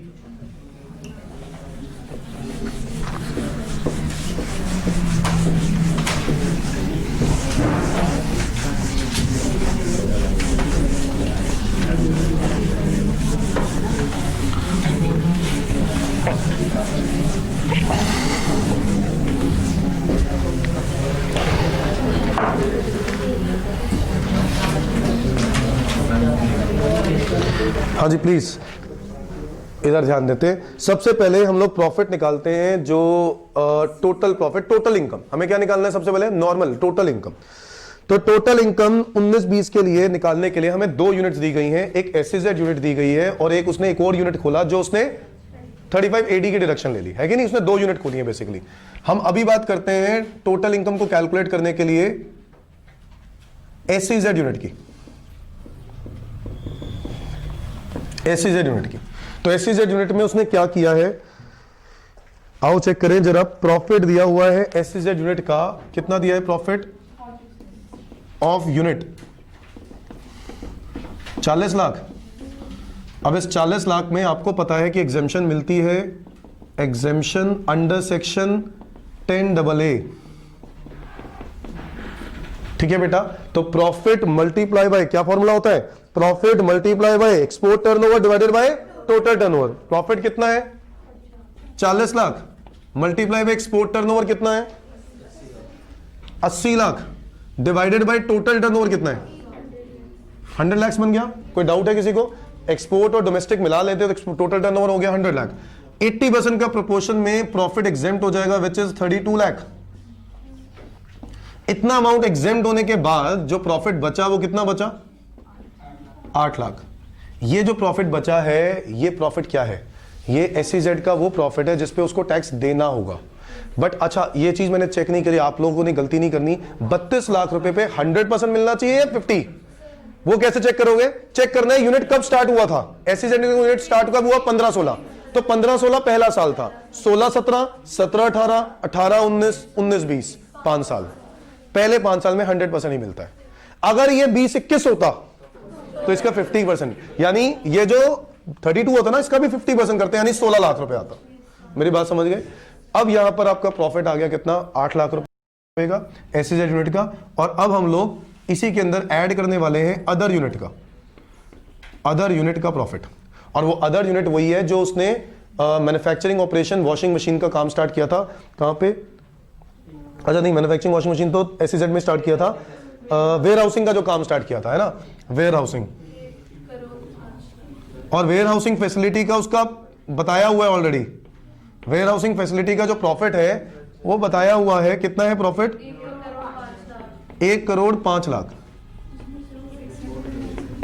बट अगर आप ध्यान से देखो तो उसमें लिखा है डिडक्शन से पहले है बच्चों, ये है ना, डिडक्शन अंडर सेक्शन 35 AD से पहले है। तो डिडक्शन ले लेंगे 35 AD वाली, कितनी है 65 लाख की डिडक्शन ले लेते हैं।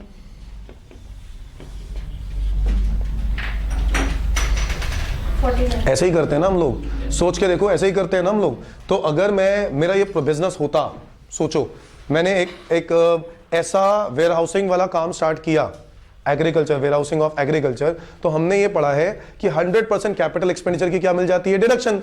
और आपने कितने कैपिटल खर्चे किए थे 75 लाख, जिसमें से 10 लाख का क्या था लैंड, तो लैंड की तो डिडक्शन नहीं मिलनी थी, 65 लाख की मिलनी थी। तो प्रॉफिट था 1,05,00,000 which was before deduction. Deduction minus करी तो प्रॉफिट कितना आ गया 40 लाख, यही है। तो ये आ गया प्रॉफिट आफ्टर सेक्शन 35 AD। कोई डाउट है इसके अंदर? 40 लाख का प्रॉफिट आ चुका है मेरे पास। मैं इस प्रॉफिट को इसके अंदर मर्ज कर देता हूं, 40 लाख ये भी ऐड कर देता हूं। कितना हो गया मेरे पास अब प्रॉफिट? इस 48 लाख को हम लोग टोटल इनकम बोलेंगे। क्या बोलेंगे? Total income. ये एडजस्टेड टोटल इनकम नहीं आई है, ये टोटल इनकम आई है जो हम लोग नॉर्मली निकालते हैं, नॉर्मल तरीकों से। नॉर्मली हम लोग यही काम करते हैं। तो टोटल इनकम कैलकुलेट मैंने कर लिया है। अब मुझे क्या करना है, इस टोटल इनकम पे गवर्नमेंट को क्या देना है, टैक्स। टोटल इनकम है 48 लाख, इस पे टैक्स निकालना है। टैक्स निकालने के लिए अगर आप ध्यान से पढ़ो, ये मिस्टर एक्स है। क्या है ये? मिस्टर एक्स है तो क्या है ये? इंडिविजुअल। इंडिविजुअल है तो क्या लगेगा? Slab rate. अभी तक हम लोग फर्म कर रहे थे ना, तो बहुत आसान था, 30% डायरेक्ट लगा दिया, बट अब स्लैब लगाना है। कोई बात नहीं, आसान ये भी है, सिर्फ स्लैब पर ध्यान दे दो।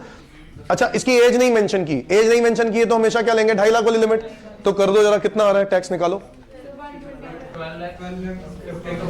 है सेस मिला के। अच्छा, टैक्स आ रहा है 12,52,500 सेस से पहले, तो सेस भी ऐड कर देते हैं। कितना आया?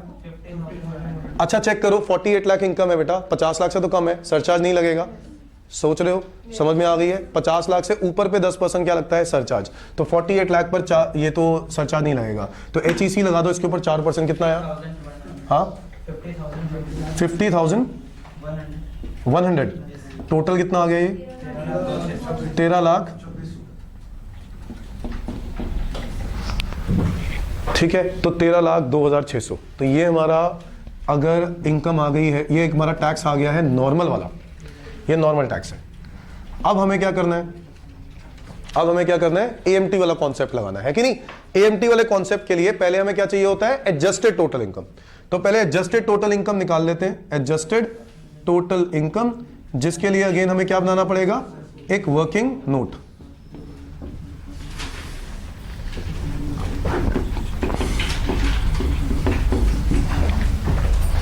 और एडजस्टेड टोटल इनकम के लिए सबसे पहले हमें क्या चाहिए बताओ? Total income. टोटल इनकम आपको कितनी पता है? 48 लाख। अब इसके अंदर अगर मुझे टोटल इनकम के अंदर एडजस्टमेंट्स करनी है तो किन किन चीजों की एडजस्टमेंट्स करनी होती है? एक हेडिंग सी वाली, हेडिंग सी वाले के बारे में कोई इंफॉर्मेशन नहीं है। और उसके बाद 10AA वाली, तो 10AA वाली कितनी थी? 32 लाख। 32 लाख को क्या कर देते हैं? सीधा सीधा एड बैक कर देते हैं। सेक्शन 10AA कितना हो गया? ये 32 लाख एड बैक कर देते हैं। इसके अलावा बताओ आपने कितने रुपए की डिडक्शन ली थी? 65 लाख की ली थी ना? 65 लाख क्या करनी पड़ेगी हमें?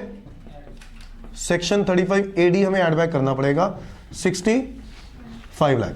बट इसमें से डेप्रिसिएशन क्या करना पड़ेगा? Minus depreciation as per section 32। अगर आपको याद हो सेक्शन 32, तो डेप्रिसिएशन 65 लाख पर कितना बनेगा बेटा? 10%। बिल्डिंग है ना बेटा, बिल्डिंग पर 10% कितना होता है? 6.5 लाख। 6.5 लाख का डेप ले लेते हैं। कितना आ गया ये? 1 करोड़ 38 लाख। बताओ यहां तक समझ में आया? तो ये हमारी टोटल इनकम थी 48 लाख जो हमने निकाली। यहीं से कैलकुलेशन करनी स्टार्ट कर दी। फिर देखा कि किन किन की हमने डिडक्शन ले ली थी। 35AD की डिडक्शन ले ली थी, हमने एड बैक कर दिया।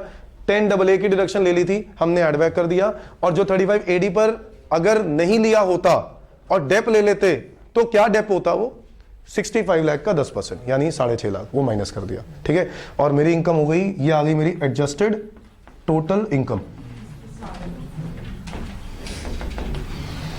1,38,50,000।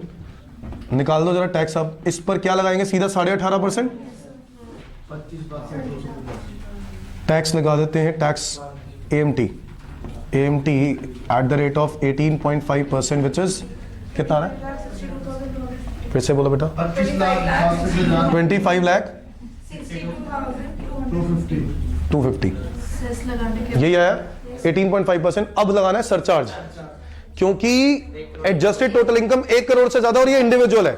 सरचार्ज कितना लगेगा? 15%।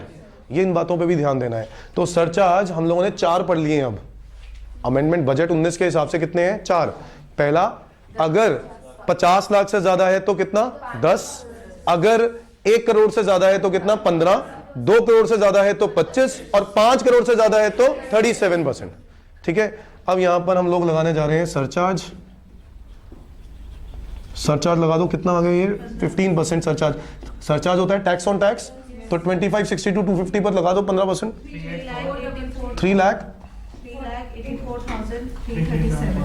3,37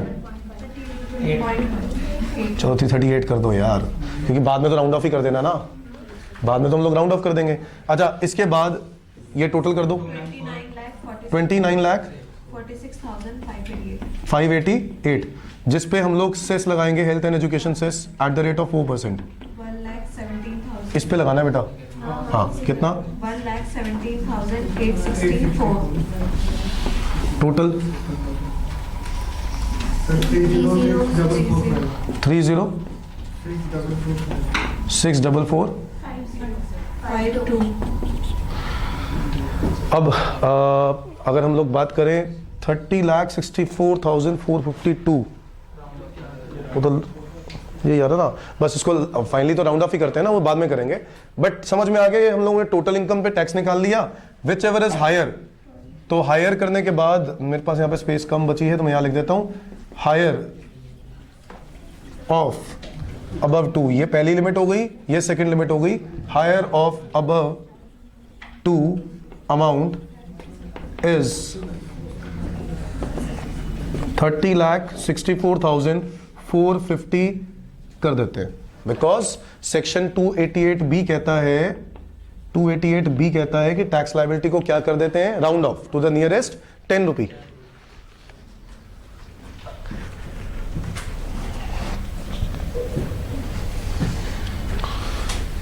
ठीक है, अब जो है 30,64,450 आ गया और ये हमने पे कर दिया। टैक्स का क्रेडिट, टैक्स क्रेडिट कितना मिलेगा, क्रेडिट मिलेगा 30,64,450 माइनस 13,02,600, कितना आया, 17,61,850।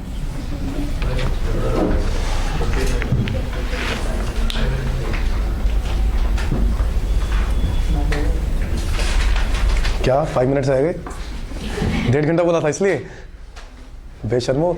9:20 पे तो क्लास स्टार्ट, ब्रेक ब्रू कुछ नहीं, ब्रेक खत्म होने वाला टॉपिक और रह क्या गया इसमें, ब्रेक, इसमें भी ब्रेक। हाँ जी, बात समझ में आ गई है बच्चों। तो विच एवर इज हायर हमने इतना पे कर दिया गवर्नमेंट को, और इसके बाद क्रेडिट जो हम लोगों ने ज्यादा पे कर दिया है तो उसका हमें क्या मिल जाएगा, क्रेडिट। तो क्रेडिट कितना मिल रहा है, 17,61,850। एक क्वेश्चन जो आप लोग अभी खुद करने वाले हो मेरे सामने, विच इज फोर्थ, ठीक है, फोर्थ क्वेश्चन। फोर्थ क्वेश्चन के अंदर मैंने सिर्फ इतना चेंज कर दिया है, सब कुछ सेम है कि वो फर्म है। करके दिखाओ जरा फटाफट, बाकी तो सब कुछ सेम ही है। तो आप लोगों ने ये कैलकुलेशन वही करनी है, कैलकुलेशन तो दी हुई है सब कुछ, टैक्स की कैलकुलेशन में चेंजेस होने। फटाफट करके दिखा दो कितना आ रहा आंसर, आंसर मैंने उसका भी मेंशन कर दिया है।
फर्म का सरचार्ज 12%, 1 करोड़ से ज्यादा पे 12%।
हो गया क्वेश्चन, आंसर आ गया ये वाला, क्रेडिट आ गया, क्रेडिट।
हो गया शगुन? पीछे डन सबका? बढ़े आगे। सिद्धांत, मुस्कान, पक्का ना? अच्छा ठीक, चलो फिर इधर आगे बढ़ते हैं। फिफ्थ क्वेश्चन जरा देखेंगे जरा सारे। फिफ्थ क्वेश्चन, अब फिफ्थ क्वेश्चन के अंदर मैंने AMT के क्रेडिट का केस डाल दिया है कि अगर AMT क्रेडिट कैलकुलेट करना आ जाए क्वेश्चन में, वैसे तो मुझे बहुत मुश्किल चांस लगता है कि ये चीज आएगी, हालांकि क्वेश्चन इंस्टीट्यूट तो क्या है सारा चीज डाल देता है, ठीक है, उन्होंने कोई क्वेश्चन ऐसा नहीं बनाया, बट ये भी CA फाइनल की किताबों में से उठा के एक AMT का क्रेडिट का भी क्वेश्चन मुझे मिला तो मैंने ये भी डाल दिया। तो एक क्वेश्चन जो था वो क्या था, जिसमें लिखा हुआ है असेसमेंट ईयर, अलग अलग असेसमेंट ईयर्स में देख दिए, एक नॉर्मल टैक्स दे दिया, एक AMT दे दिया, रिक्वायर्ड टू पे, मैंने एक कॉलम्स खाली छोड़ दिए, ये कॉलम्स हमें फिलअप करने हैं, ठीक है। तो जरा बनाएंगे फिर से, ये पूरा का पूरा टेबल बनाते हैं और चेक करते हैं क्या होगा।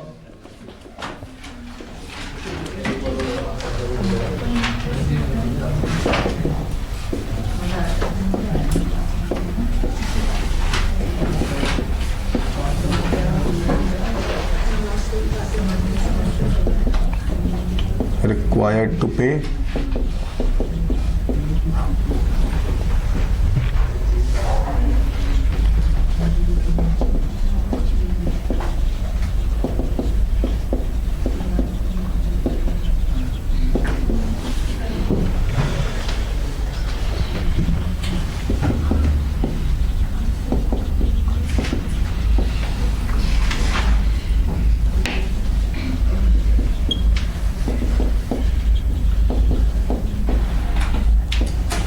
तो मैंने AMT क्रेडिट के बारे में AMT क्रेडिट के बारे में क्या लिखा है वो बस इतनी सी बातें लिखी हैं, वो आप लोग सेक्शन 115 JD में पढ़ेंगे। Section 115 JD AMT credit section 115 JD में लिखा है, और इसके बारे में क्या लिखा हुआ है उसके बारे में बस एक सिंपल सी भाषाएं ये लिखी हैं कि जो टैक्स आप ज्यादा पे कर देते हो AMT की वजह से, उसका आपको एक्सेस का क्रेडिट मिल जाएगा, और जब अगली बार आपका टैक्स क्या बन रहा होगा, नॉर्मल टैक्स क्या बन रहा होगा ज्यादा और AMT क्या बन रहा होगा कम, तो वो जो डिफरेंस अमाउंट है ना जो ज्यादा बन रहा है उतना अमाउंट आप एडजस्ट कर लोगे, उससे ज्यादा एडजस्ट नहीं कर पाओगे। जैसे एक बच्चा मुझे बोल रहा था कि सर क्या हम लोग वो पूरा अमाउंट, नहीं, हम लोग सिर्फ उतना ही एडजस्ट कर पाएंगे जितना AMT का डिफरेंस है, क्योंकि AMT तो मिनिमम देना ही है ना, उससे कम तो चलेगा ही नहीं गवर्नमेंट को। गवर्नमेंट कह रहा है इट इज मिनिमम टैक्स, इतना तो हमें चाहिए ही चाहिए हर हाल में, ठीक है। तो आओ जरा देखें, मैंने कुछ लिखा है असेसमेंट ईयर 18, 19, 19, 20, 20, 21, 21, 22 और 22, 23। नॉर्मल टैक्स कितना दिया है, 3 लाख रुपए, 4 लाख रुपए, 6 लाख, 12 लाख और 7 लाख, और AMT कितना है, 5 लाख, 5.5,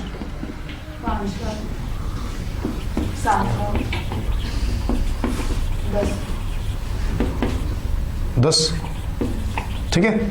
तो ये हमारा टैक्स। अब देखो सिंपल सी बात है, रिक्वायर्ड टू पे, कितना पे करना है, विच एवर इज हायर, पहले साल देखते हैं, विच एवर इज हायर, क्या हायर है, तो हम लोग गवर्नमेंट को कितना देंगे, 5 लाख देंगे, कोई डाउट है इसके अंदर, 5 लाख देंगे।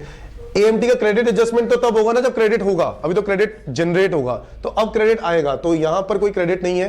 कितना पे करना था, 5 लाख, कितना पे करेंगे, 5 लाख ही पे करेंगे, कोई डाउट, ये था कितना पे करना है दोनों को, विच एवर इज हायर, ये कितना पे किया, 5 लाख, क्रेडिट बैलेंस कितना बनेगा, क्रेडिट का बैलेंस होगा 2 लाख, कोई डाउट है इसके अंदर पहले केस में, ठीक है। अगले साल क्या होगा, 4 था नॉर्मल टैक्स, AMT का क्रेडिट कितना है, 5.5 लाख, विच एवर इज कितना, सॉरी रिक्वायर्ड टू पे देखेंगे कितना, 5.5 लाख, ये हमें पे करना था, और मेरे पास फिर से क्रेडिट एडजस्टमेंट तो तब होगा जब बच्चों टैक्स ज्यादा होगा, क्रेडिट क्या, टैक्स एएमटी क्या होगा, कम।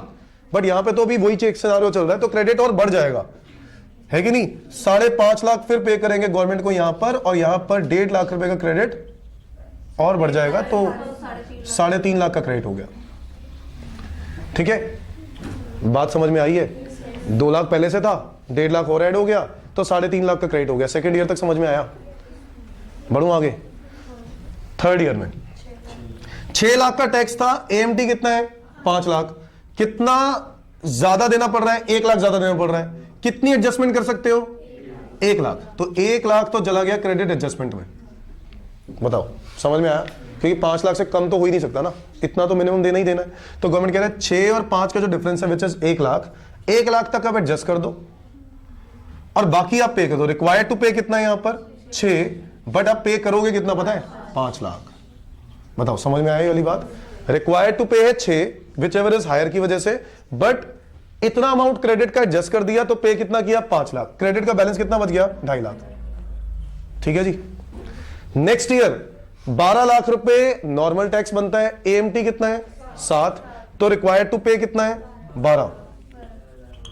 बट आपके पास अभी भी 2.5 लाख का क्या बचा हुआ है क्रेडिट, तो वो 2.5 लाख का क्रेडिट एडजस्ट कर सकते हैं या नहीं कर सकते हैं, कर सकते हैं। पूरा क्रेडिट एडजस्ट कर दें, कोई दिक्कत हो रही है तो 2.5 लाख का पूरा क्रेडिट मैं एडजस्ट कर सकता हूं, क्योंकि मिनिमम तो 7 ही देना था, बट 12 में से 2.5 माइनस करके मैं गवर्नमेंट को कितना दूंगा 9.5 लाख रुपए। क्रेडिट का बैलेंस हो गया 0। ठीक है, और नेक्स्ट 7 लाख और 10 लाख, अब ये फिर से आ गया क्रेडिट, फिर जनरेट हो जाएगा 7 और 10। Required to pay is 10, AMT credit adjustment is 0, actual paid कितना होगा 10, और आपके 3 लाख रुपए क्रेडिट बन जाएंगे जो आगे आने वाले 15 सालों में यूज होंगे। मैंने आपको बताया 15 साल तक क्रेडिट कैरी फॉरवर्ड कर सकते हैं। कितने साल तक, 15 साल। मैंने आपको जो आंसर दिए हैं वो क्वेश्चन में लिखा है find out the credit adjustment, तो क्रेडिट एडजस्टमेंट का आंसर है 0, 0, 1 लाख, 2.5 लाख और 0। ठीक है जी, तो क्रेडिट एडजस्टमेंट ये है। अगर आप कहो कि हर साल के क्रेडिट बैलेंसेस बता दो तो वो ये आंसर्स होंगे। ठीक है, बट इंस्टीट्यूट ने ऐसा कोई क्वेश्चन बनाया नहीं है तो होपफुली नहीं आना चाहिए। बट वही है कि जैसे कुछ पता नहीं है इंस्टीट्यूट का, हम लोग सीख लें जरूर, लॉजिक हो जाए, समझ में आ जाए क्या होता है, और बाकी आप चीज़ें अप्लाई कर लोगे। ठीक है जी। तो एएमटी इतना ही है, एएमटी में और कुछ नहीं है। सेक्शन 115 जेसी, जेडी और एक जेई, 3 सेक्शंस हैं, जेसी, जेडी और जेई। जेसी क्या है, एएमटी, जिसके बारे में हम लोगों ने पढ़ा। एक और प्रोविजन पढ़ना है, 1 मिनट। वो था कि क्या किस किस पे ये अप्लाई नहीं होता। तो एक तो मैंने अभी आपको बताया कि इन कंपनीज को छोड़ दो तो उनके ऊपर अप्लाई नहीं होता, बट इंडिविजुअल एचयूएफ, एओपीपी और एजेपीपी भी अप्लाई तब नहीं होता अगर इनकी टोटल इनकम 20 लाख से कम है। तो ये सेक्शन 115 जेई में लिखा है। देखो जरा, सेक्शन 115 जेई मिला। देखो 115 जेडी के बारे में मैंने आपको बता दिया, ये रहा जेडी। ठीक है, ये एएमटी क्रेडिट के बारे में जेडी, बस उसमें वो बात याद रखनी है 15 साल वाली। कितने साल, 15 साल तक क्रेडिट कैरी फॉरवर्ड हो सकता है। अब नेक्स्ट जब जेई की बात करते हैं तो जेई में क्या लिखा हुआ है कि जेई के अंदर लिखा है कि किन किन को ये सेक्शन अप्लाई नहीं होगा। अब उसके अंदर जिन जिन को अप्लाई होगा, the provision of this chapter shall apply to the persons who has claimed any deduction. तो किन किन को अप्लाई होगा, अगर ये पढ़ लेंगे तो जो बच जाएंगे वो अप्लाई नहीं होगा। तो जिन्होंने डिडक्शंस ली हुई है चैप्टर 6 से हेडिंग सी के अंदर, किन के ऊपर अप्लाई होगा, जिन्होंने हेडिंग सी के अंदर डिडक्शन क्लेम करी हुई है, या फिर 10AA में क्लेम करी है, या फिर 35AD में क्लेम कर रखी है। समझ में आ गई बात, क्योंकि अगर तीनों में कुछ भी क्लेम नहीं किया तो फिर ये तो प्रोविजन लगेगा ही नहीं। समझ में आ गई बात। सेकंड पॉइंट क्या लिख रहा है, the provision of this chapter shall not apply to individual HUF, AOP, BOI, whether incorporated और नॉट, और any AJP if adjusted total income of such person does not exceed 20 lakh rupees. अगर adjusted total income 20 lakh रुपए तक का रहता है, ठीक है, तो हमें एएमटी नहीं पे करना, हमारे ऊपर एएमटी प्रोविजन नहीं लगेगा। समझ में आ गई बात। ठीक है, तो ये एक लास्ट प्रोविजन था। दैट्स इट, यही था अमेंडमेंट एएमटी वाला। ठीक है।